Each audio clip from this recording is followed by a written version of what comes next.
4 yerdə Quranda Allah öz adından sonra valideynin adını gətirir. 4 yerdə. Allahdan başqasına ibadət eləməyin və valideynizə yaxşılıq eləyin.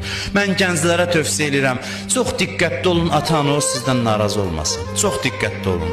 Bir ömür ibadəti yandırıb kül eləyir ananın ahı, atanın ahı. Olmaz insan ata-anasına sayğısız olsun. Olmaz, yol verilməz bir şeydir. Quran buyurur, uf da deməyin. İmam Sadiq buyurur ki, ufdan yumuşaq söz tapsaydı Allah onu deyərdi. Uf bilirsən nədir? Səni valideyn döyür, təhqir eləyir, uf da demə deyir cavabında. Narahatçılığı ifadə eləmə. O səni vurduqca sən can denən ona.